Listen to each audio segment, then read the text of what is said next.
જો 3 મહિના સુધી એને કરવાનું હોય તો એ ખર્ચ કદાચ વધારે આવે, પણ એ જ વસ્તુ જો 1.5 મહિનો કે મહિનો કરવાની હોય તો એ ખર્ચમાં પણ ઘટાડો કરી શકાય છે. પાકની સમાન પરિપક્વતા, બરાબર, લણની પ્રક્રિયા સહેલી બનાવે છે.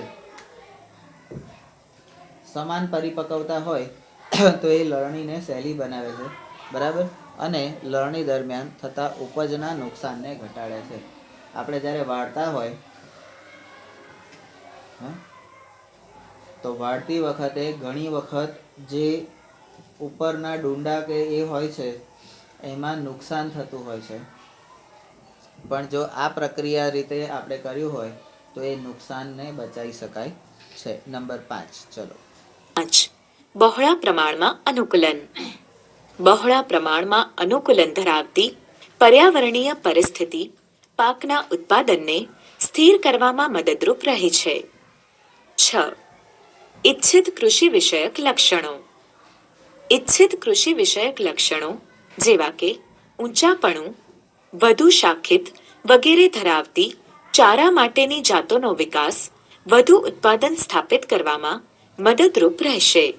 એવી જ રીતે ધાન્યોમાં નીચાપણું ઇચ્છિત લક્ષણ છે, કારણ કે તેને લીધે વનસ્પતિઓ ઓછા પ્રમાણમાં પોષકોનો ઉપયોગ કરે છે. હવે બહોળા પ્રમાણમાં અનુકૂલન વર્ષોથી કહેતો આવ્યો છું ને ફરીથી કહું છું, બદલાયેલી પરિસ્થિતિ પ્રમાણે અનુકૂલન સાધી શકે એ જ લાંબુ જીવી શકે. જે અનુકૂલન ન સાધી શકે એવા બધાનો નાશ થાય. એ પ્રાણી હોય, વનસ્પતિ હોય, સજીવ હોય કે માણસ. તો સેટ થવાનું, બરાબર, દરેક પરિસ્થિતિમાં સેટ થવાનું અને દરેક પરિસ્થિતિ પ્રમાણે આપણી જાતને કેળવવાની, જાતને બદલવાની. હામેના નહીં બદલવાનું, કારણ કે હામેના ના બદલાય, આપણે આપણી જાતને બદલવાની, બરાબર. પછી કહે છે ઈચ્છિત લક્ષણો.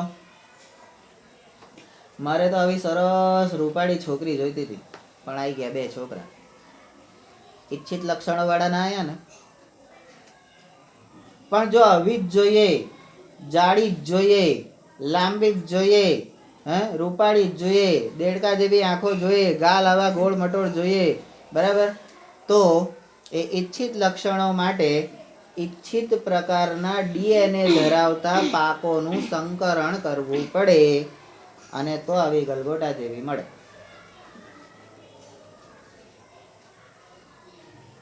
બરાબર. ત્યાં શું પેલા 2 હજારી ગલ છે? આ ગલગોટા છે તો પેલા 2 હજારી ગલ છે?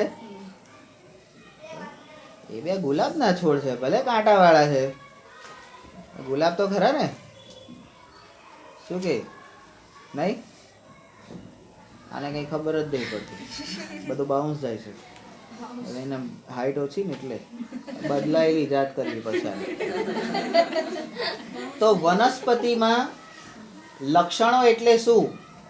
તો કે જે ઘાસચારા માટે જે વસ્તુઓ વપરાય છે, પશુપાલન માટે વપરાય છે, એવા જે પાક હોય એમાં હાઈટ વધારે જોઈએ, કારણ કે એટલો પૂરો મોટો મળે ને, એટલો પૂરો મોટો મળે તો એ ઈચ્છિત લક્ષણ છે.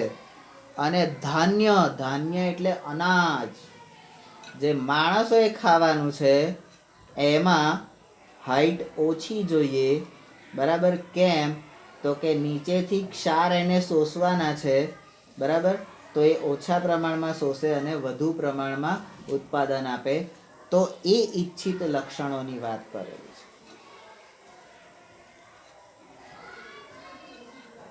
ગમે તેવું હશે, મિનિમમ સંસ્કાર તો સારા હોવા જ જોઈએ, બરાબર. પછી કાગડો દહીં થરું લેવો હોય લઈ જાય, બાકી જે હોય સંસ્કારી ઘર હોવું જોઈએ.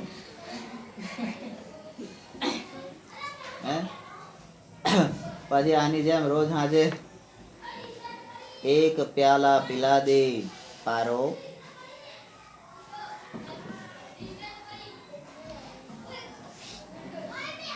તો તરત બૂમ પાડે,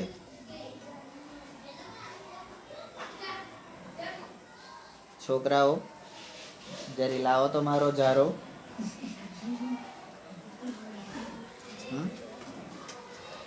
ઉતારું તારા બાપાનો પારો. હે? તો એવા ના જોઈએ. બરાબર. આગળ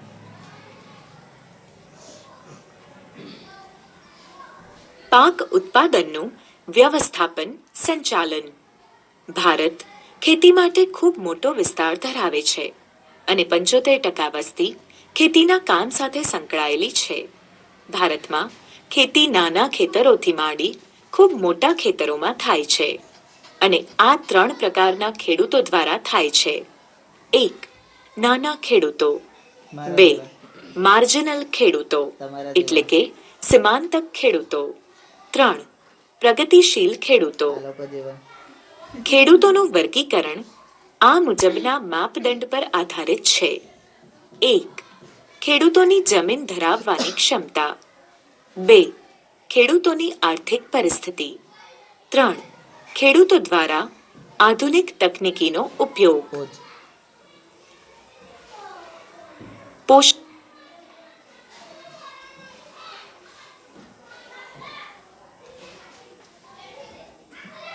આ શરીર મનનું એકીકરણ ક્યારે થશે?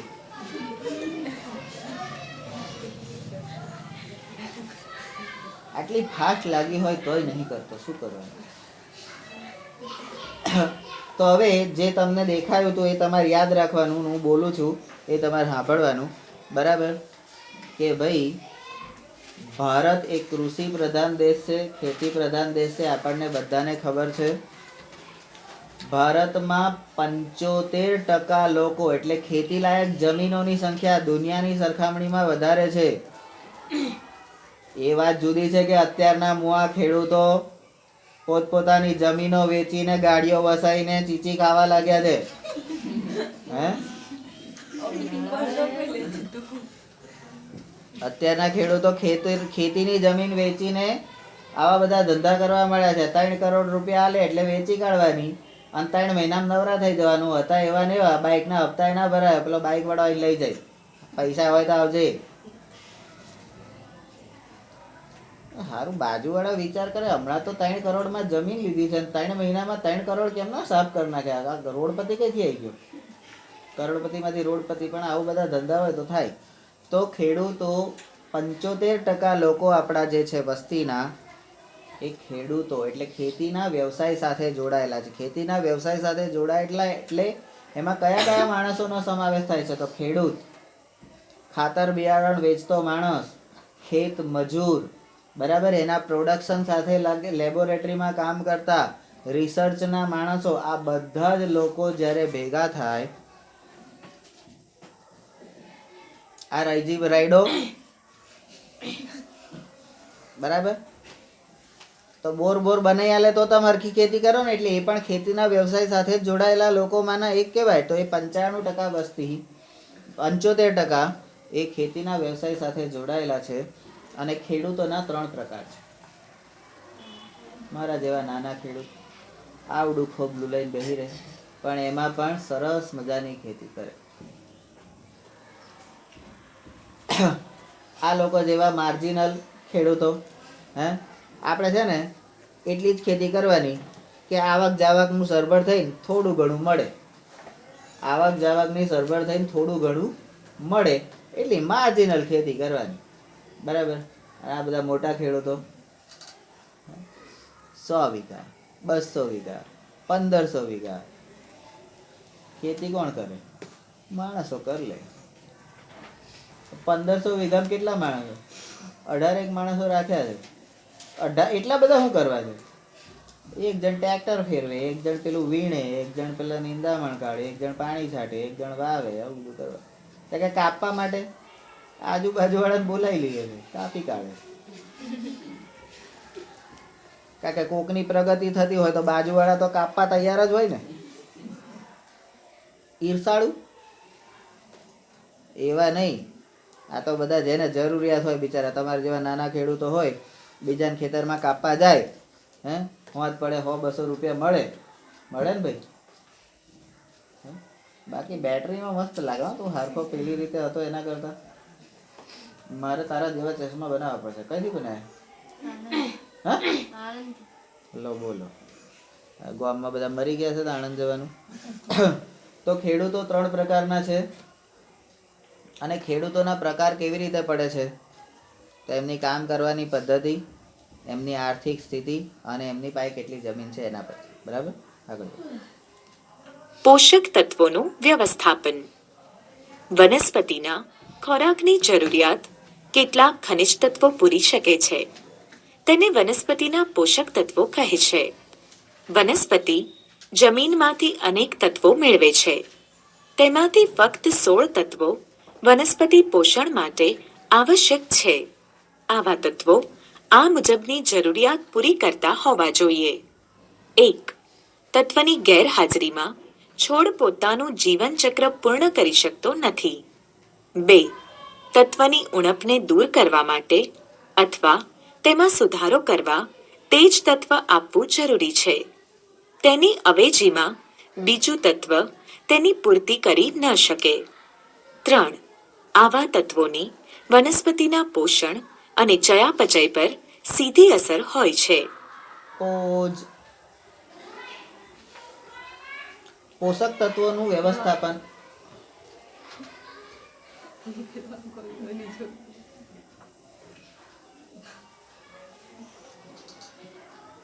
આપણે જે પાક લીધો અથવા તો જે વસ્તુ કરી એની અંદર પોષક તત્વો તો પૂરતા માત્રામાં હોવા જ જોઈએ. બરાબર. તો વનસ્પતિ હોય, દુખ્યો ને રહેવા દે સહેજવાર. તો વનસ્પતિ પ્રકાશ સંશ્લેષણ દ્વારા સૂર્યપ્રકાશની જોડેથી ખોરાક બનાવે છે અને એ રીતે પોષક મેળવે છે, પોષણ મેળવે છે અને મૂળમાંથી, જમીનમાંથી બધા ખનિજ ક્ષારો એ બધા ખેંચીને પોષણ મેળવે છે. બરાબર. એને પ્રકાશ સંશ્લેષણ, તો એની વ્યાખ્યા વનસ્પતિ ખોરાકની જરૂરિયાત પૂરી કરતા ખનિજ તત્વોને પોષક તત્વો કહે છે. તો પોષક તત્વોની વ્યાખ્યા છે. પછી કહે છે વનસ્પતિ તે શેમાંથી પ્રાપ્ત કરે છે તો કે જમીનમાંથી પ્રાપ્ત કરે છે અને જમીનમાંથી એ જલવાહિનીકી એ પેશી દ્વારા જલવાહિની પેશી દ્વારા એ પોષક તત્વો પ્રાપ્ત કરે છે. અને કેટલા આવશ્યક તત્વો હોય છે તો અહીંયા 16 પ્રકારના ખનિજોની વાત કરેલી છે. તો વનસ્પતિમાં 16 પણ આપણા શરીરમાં 18 જેટલા પોષક તત્વો જોઈએ. બરાબર.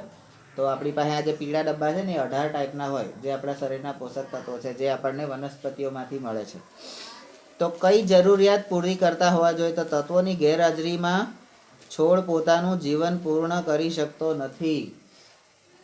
આ પોષક તત્વોની જરૂર, ક્ષારની જરૂર કેમ છે તો જો ના મળે તો અકાળે મૃત્યુ થાય, એટલે છોડ સુકાઈ જાય, કશું થાય નહીં, પાક મળે નહીં. બીજું, તત્વની ઉણપ દૂર કરવા માટે અથવા તો તેમાં સુધારો કરવા માટે તે જ તત્વ આપવું જરૂરી. એની અવેજમાં બીજું તત્વ પૂર્તિ કરી શકે નહીં. એ તો વ્યવહારિક વસ્તુ છે. કેતન છે, હવે કેતન મરી ગયો, બરાબર.